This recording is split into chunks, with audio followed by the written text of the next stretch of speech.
અરે બાપરે બાપ, આ વ્યક્તિએ તો ખોલી નાખી ભારતીય જનતા પાર્ટીની પોલ. કેવી રીતે ઈવીએમ મશીન હેક થાય છે એ સંપૂર્ણ માહિતી મારે તમને બતાવી છે દોસ્તો. પણ વિડીયો વધુમાં વધુ શેર કરજો, દરેક લોકો સુધી પહોંચે. જે લોકો એવું કહે છે ને કે ઈવીએમમાં કોઈ છેડછાડ થતી નથી, આ તો નરેન્દ્ર મોદીનો એટલો બધો પ્રભાવ છે એટલે ભારતીય જનતા પાર્ટી ચૂંટણી જીતી જાય છે. જો નરેન્દ્ર મોદીનો એટલો પ્રભાવ હોય તો એનામાં તાકાત હોય તો એક વખત બેલેટ પેપર ઉપર ચૂંટણી કરીને બતાવે એટલે દૂધનું દૂધ અને પાણીનું પાણી થઈ જાય. પણ આ વાત નરેન્દ્ર મોદી ક્યારેય માનવાના નથી. જ્યાં સુધી એ સત્તામાં છે ત્યાં સુધી આ શક્ય નથી. પણ આજે એક યુવાને ઈવીએમ મશીનમાં કેવી રીતે હેકિંગ સિસ્ટમ આખી ગોઠવાયેલી હોય છે, કેવી રીતે કામ કરે છે આ હેકિંગ સિસ્ટમ, તમે કયું બટન દબાવો છો, કયો વોટ ક્યાં જાય છે, એ તમામ ખુલાસો કર્યો છે. મારે તમને એ વિડીયો બતાવો છે દોસ્તો. પણ વિડીયો વધુમાં વધુ શેર કરજો, દરેક લોકો સુધી પહોંચાડો, જેથી કરીને 2024ની અંદર લોકો જાગૃત બને. લોકો જાગૃત બને કે ભારતીય જનતા પાર્ટીના ઝાંસામાં આવે નહીં. પણ દુઃખની વાત તો એ છે દોસ્તો, ભારતીય જનતા પાર્ટીના આ જુમલામાં હવે ઘણા બધા એવા લોકો છે જે કોઈ પણ સંજોગોમાં આવે એમ નથી. પણ અંતે તે વોટિંગ તો ચાલુ ઈવીએમમાં જ કરવા જવું પડે. અને આ લોકો પાસે ઈવીએમ છે ત્યાં સુધી ચૂંટણી જીતતા રહેવાના છે. જે જગ્યાએ લોકોને જરૂર નથી જીતવાની ત્યાં લોકો હારી જાય છે. પછી એ સવાલ કરી શકે કે ભાઈ જો અમે ઈવીએમથી ચૂંટણી જીતતા હોય તો તેલંગાણામાં કેમ ન જીત્યા અમે. પણ આ બધું જ્યાં જ્યાં એમને જરૂર છે ત્યાં ત્યાં લોકો સેટિંગ કરી અને ઈવીએમથી ચૂંટણી જીતે છે. પણ જે રીતે આ યુવાને પોલ ખોલી છે એ વિડીયો આપણે સાંભળીએ. तो आप कौन से आंकड़े लेकर? हाँ, आंकड़े मैं आपको दिखा। अभी तो पार्टी शुरू हुई है। पिछले साल हमारे 22 में यूपी में चुनाव हुए थे जी। 8 चरणों में चुनाव हुए, 10, 14, 20, 23, 27, 3, 7 फरवरी। रिजल्ट आया 10 मार्च को। आखिरी चुनाव हुआ 7 फरवरी को, रिजल्ट आ रहा है 10 मार्च को, पूरे 1 महीने बाद। नतीजा सबके सामने, बीजेपी जीत गई। उत्तराखंड में चुनाव हुए 14 फरवरी, रिजल्ट आया 10 मार्च को। 24 दिन का पूरा टाइम मिला, बीजेपी जीत गई। पंजाब में तो खैर इनका कोई नाम लेवा ही नहीं था, अगर वहाँ कुछ करते तो पकड़े जाते। गोवा में 14 फरवरी को हुए, रिजल्ट आया 10 मार्च को। मणिपुर में 27 फरवरी और 3 मार्च को हुआ चुनाव, रिजल्ट आया 10 मार्च को। पूरा गैप मिला इन्हें बदलने के लिए। उसके बाद आते हैं जी कर्नाटका। 10 मई को इलेक्शन हुआ कर्नाटका में, 13 मई को रिजल्ट आ गया। बीजेपी का नामो निशान वहाँ पे नहीं था। 3 दिन के अंदर सिर्फ। आज सारी सबमिट हो रही हैं, अगले दिन वो उनकी काउंटिंग हो रही है और अगले दिन से काउंटिंग शुरू हो गई। ना टाइम मिला, ना हेरा फेरी कर सकते थे, ना चेंज कर सकते थे। उसके बाद आपके आते हैं जी छत्तीसगढ़ में 7 और 17 को चुनाव हुआ, रिजल्ट आ रहा है 3 दिसंबर को। पहले चरण के चुनाव हुए थे इसमें 20 सीटों पे। 20 सीटों में पंडरिया विधानसभा बीजेपी जीती 26,398 वोटों से।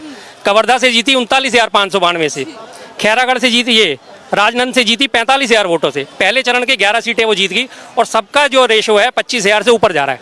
कांग्रेस का रेशो क्या जा रहा है 1981, 2706 और ये 6434। ये उसका कांग्रेस का रेशो है 30,000 सिर्फ एक जगह पे, ये रेशो है। उसके बाद मैं बात करता हूँ आगे आपसे राजस्थान की। 25 नवंबर को इलेक्शन हुआ, 3 को रिजल्ट आ रहा है। इसका मतलब फिर आपको इन्हें टाइम मिला पूरा। छत्तीसगढ़ में आपको बताई दिया 7 और 17, 3 दिसंबर। एमपी में 17 नवंबर को हुआ, रिजल्ट आ रहा है 3 को, 15-16 दिन बाद। तेलंगाना में 30 नवंबर को इलेक्शन हुआ, रिजल्ट आ गया 3 तारीख को, तेलंगाना से साफ। मात्र 3 दिन में नहीं कर सकते इतनी, सैकड़ों मशीनें हैं। और सबसे बड़ी बात मैं आपको बताता हूँ, बहुत सारे लोगों को यहाँ याद होगा, आज से 10-15 साल पहले एक STD-PCO मशीनें चलती थी, याद होगा लोगों को। लोग फ़ोन करने जाते थे, उस टाइम पल्स रेट चलती थी 2, 4, 6, 8 सेकंड की। जो 200 किलोमीटर तक की रेंज होती थी उसमें 2 सेकंड, उसके बाद 4 सेकंड, 6 सेकंड और 8 सेकंड। उस STD-PCO मशीनों में मात्र बटन दबा के ना, जो 2 सेकंड की पल्स रेट होती थी उसे 1.5 कर दिया जाता था।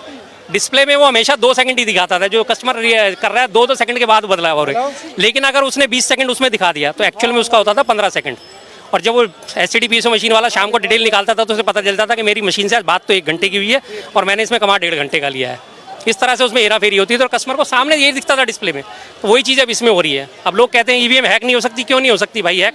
बटनों का ही तो खेल है। आज की डेट में मोबाइल, कंप्यूटर, लैपटॉप दुनिया भर में बैठे बैठे दुनिया कहाँ से कहाँ में हैक कर लेती है। चलो ब्लूटूथ से नहीं हैक करती तो बटनों से हैक कर सकते हैं। मैं बैठे बैठे कई दिन से इस बात को सोच रहा था कि जब हमारी एसटीडीपीसी मशीनों में हेरफेर हो जाती थी, 4 सेकंड की पल्स रेट को घटा के वो 3 सेकंड की कर देते थे। आप कॉल करोगे 4 सेकंड की पल्स रेट सामने चल रही थी, कस्टमर को दिख रहा है कि मेरी पल्स रेट 4 सेकंड में बदल रही है, मशीन में भी और उसमें भी, डिस्प्ले में भी। बिल निकल रहा था 4 सेकंड का, अंदर से जो खाने में खर्च हुआ है वो 3 सेकंड में पल्स रेट चेंज होती थी। और सारा रेशो बारे में आप सवाल खड़े कर बिल्कुल बिल्कुल। अब मैं तो सीधा सबसे सारी पार्टियों से एक ही सवाल करूंगा, सारी चीज़ें छोड़ दो, सारे मुद्दे छोड़ दो, महंगाई, बेरोजगारी, भ्रष्टाचार, धर्म अधर्म सब छोड़ दो। सबसे पहले ईवीएम पे कंसंट्रेट करो, ईवीएम हटाओ, बैलेट पेपर को वापस लेके आओ। आप ईवीएम का रोना रोएंगे, उधर बीजेपी या मैं तमाम तो आपके सामने डिटेल दे रहा हूँ मैडम। आप आंकड़े रख रहे हैं, लेकिन बीजेपी तो यही बोलती है, बीजेपी तो यही बोलती है भैया जब आप हार जाते हैं तो आप ईवीएम पे सवाल खड़े कर। बीजेपी ही क्यों इसके खिलाफ है? बाकी सारी पार्टियां अगर इसमें मुद्दा उठाती हैं और अगर बीजेपी इतनी देशभक्त पार्टी है तो बाकी सारी पार्टियों की क्यों नहीं रिस्पेक्ट करती? वो हटा दे ईवीएम, क्या परेशानी है बीजेपी को? बीजेपी जीत रही है ना लगातार, मैंने आपके सारे सामने आंकड़े दी। 10 दिन, 15 दिन, 20 दिन, 25 दिन, 24 दिन का टाइम मिल रहा है, इतनी देर में सारा खेला हो जाता है। मुझे कहा तो ये भी जाता है कि जब जब परसेंटेज, वोटिंग परसेंटेज ज्यादा रहता है, वोट ज्यादा संख्या में होते हैं, जी। तब बीजेपी को फायदा होता है। वोटिंग परसेंटेज का एक और चीज मैं आपको दिखाता हूँ, छत्तीसगढ़ की वोटिंग परसेंटेज सब है मेरे पास। सब कुछ आपने रखा हुआ है। जी जी जी, बेकार में बात करने का फायदा बोलने नहीं वाले हैं, जी। है। बेकार में बात करने का कोई फायदा नहीं, लोग भी कहेंगे वो आगे आप बोल गया फालतू में, पता नहीं क्या क्या भोग गया, क्या क्या भूल गया। 20 नवंबर को इलेक्शन कमीशन ने, छत्तीसगढ़ का बता रहा हूँ मैं आपको, डाटा जारी करा कि 66.63% वोटिंग हुई है। उसके इमीडिएट नेक्स्ट डे आपका 21 तारीख को डाटा जारी होता है कि 76.35% वोटिंग हुई है। उसके 6 दिन बाद फिर दोबारा डाटा जारी होता है, 27 तारीख को 76.60% वोटिंग होती है। आपके 3 बार में 3 आंकड़े कैसे बदल गए? जबकि डिटेल तो आपकी सारी पहुंच गई। ईवीएम का तो डिटेल यही है ना कि आपने बटन दबाया और सारी डिटेल सामने है, कितनी वोटिंग हुई, कितनी वोटिंग नहीं हुई। तो ये आंकड़े कैसे बदल गए? 20 को इलेक्शन कमीशन कह रहा है 66.63% की वोटिंग है, और 27 को वही इलेक्शन कमीशन कह रहा है कि 76.60% की वोटिंग। 10% की वोटिंग कैसे जंप मार गई 6 दिन में? इसका वो जवाब ही नहीं दे रहे, इलेक्शन कमीशन जवाब ही नहीं दे रहा इस चीज़ का। इसका जवाब तो दे। मैं जनता से भी कहता हूँ, सवाल उठाओ, उंगली करो। उंगली सिर्फ वोट डालने के लिए नहीं है, निशान लगाने के लिए नहीं है, इन सब कामों के लिए भी है। 10% वोटिंग बढ़ते ही, और वहाँ पे मुश्किल से मुश्किल एग्जिट पोल क्या दिखा रहे थे? 20, 25, 30 सीटें बीजेपी को, वो जंप मार के सीधी 55 पहुँच गई। कैसे पहुँच गई? ये 10% डाटा बढ़ा ना, तभी तो पहुँची है। और अभी मैं और डिटेल निकाल रहा हूँ, मेरा 3 दिन से कंप्यूटर खराब हो गया जरा, अभी मैं नेक्स्ट वीक में फिर आऊँगा। સાંભળ્યું ને? તો આ સચ્ચાઈ છે, હકીકત છે. આજકાલ જો તમારો એક મોબાઈલ હેક થઈ જતો હોય, વિચાર કરો તમે, તમારો મોબાઈલ હેક કરી અને એમાંથી એકાઉન્ટ નંબર હેક કરીને તમારા એકાઉન્ટમાંથી પૈસા ગાયબ થઈ જતા હોય, તો આ ઈવીએમ તો શું કહેવાય? શું કહેવાય ઈવીએમ? હેક ન થાય એમ માનો છો તમે?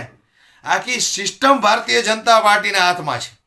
એટલે ઈવીએમ શું, બધું હેક થઈ જાય છે. જીવતો જાગતો માણસ આ લોકો હેક કરી નાખે છે જ્યારે ચૂંટણી આવે ત્યારે. તો આ ઈવીએમની મજાલ છે કે ભારતીય જનતા પાર્ટીની વિરુદ્ધ જાય? વધુમાં વધુ દોસ્તો આ વિડીયોને શેર કરો, દરેક લોકો સુધી પહોંચાડો, અને પસંદ આવ્યો હોય તો વિડીયોને લાઈક જરૂરથી કરી દેજો દોસ્તો.